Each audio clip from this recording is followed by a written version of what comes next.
ಮುಖ್ಯಮಂತ್ರಿಗೆ ಆಗುವ ಅನುಭವ ನನಗೆ 5 ತಿಂಗಳಲ್ಲಿ ಆಗೋಗಿದೆಯಪ್ಪ. ಆಡಳಿತ ನಡೆಸೋದು ಕಷ್ಟ ಏನಿಲ್ಲ ಅಂದರು.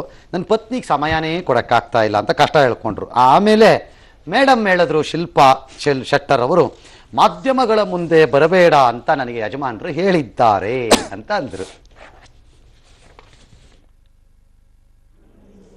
ಒಬ್ಬ 5 ವರ್ಷದ ಮುಖ್ಯಮಂತ್ರಿಯಾಗಿ ಏನೋ ಒಂದು ಸರ್ಕಾರ ನಡೆಸಬಹುದು, ಅಷ್ಟೇ ಒಂದು ಅನುಭವನೂ ಆಗಿದ್ದು ಹಿನ್ನೆಲೆಯಲ್ಲಿ ಒಂದು ಕಾನ್ಫಿಡೆನ್ಸ್ ನಂಗೆ ಬಿಲ್ಟಪ್ ಆಗಿದೆ. ಆಯ್ತು, ನಾವು ಸರ್ಕಾರ ನಡೆಸಬಹುದು ಅನ್ನುವಂಥದ್ದು ಬಹಳ ಉತ್ತಮವಾದಂಥ ಸರ್ಕಾರ ಕೊಡ್ಲಿಕ್ಕೆ ಸಾಧ್ಯತೆ ಅನ್ನೋದು. ಆದ್ರೆ ಟೈಮ್ ಭಾಳ ಕೊಡ್ಬೇಕಾಗ್ತದೆ, ಶ್ರಮ ಕೊಡ್ಬೇಕಾಗ್ತದೆ, ಸ್ವಲ್ಪ ನಿದ್ದೆ ಮಾಡೋದು ಕಡಿಮೆ ಮಾಡ್ಬೇಕಾಗ್ತದೆ.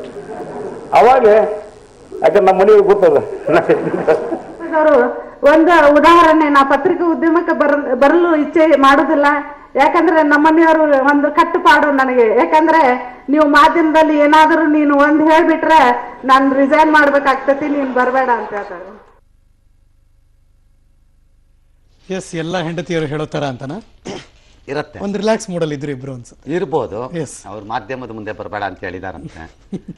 ಏನ್ ಗಂಡ ಹೆಂಡತಿ ಇಬ್ರು ಸೇರ್ಕೊಂಡು ಮಾಧ್ಯಮ ಡೇಂಜರ್ ಅನ್ಕೊಂಡಿದಾರೋ ಏನೋ ಗೊತ್ತಿಲ್ಲ. ಇವತ್ತು ಆಚೆಗೆ ಬಂದಿದ್ದಾರೆ. ಬೇಸಿಕಲಿ ಜಗದೀಶ್ ಶೆಟ್ಟರ್ರುವೇ ಸ್ವಲ್ಪ ಸ್ವಭಾವತಃ ಒಬ್ಬ ವ್ಯಕ್ತಿಯಾಗಿ ಈಶ್ವರಪ್ಪನವ್ರ ವಿಚಾರದಲ್ಲಿ ಏನ್ ತಗೋಬೇಕು ಅಂದ್ರೆ ಜಗದೀಶ್ ಶೆಟ್ಟರ್ಗೆ ಹೇಳಬೇಕು, ನಿಮ್ಮ ಉಪಮುಖ್ಯಮಂತ್ರಿಗಳನ್ನ ಸಂಪುಟದಲ್ಲಿ ಇಟ್ಕೊಳಕ್ ಆಗಲ್ಲ ನೀವು ಅಂತ. ಪ್ರಶ್ನೆ ಬೇರೆ.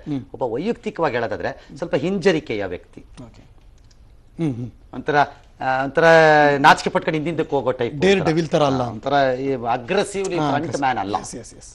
ಹಂಗ್ ನೋಡಿದ್ರೆ ಆಕೆನೆ ಅಗ್ರೆಸಿವ್ ಇರ್ಬೋದು.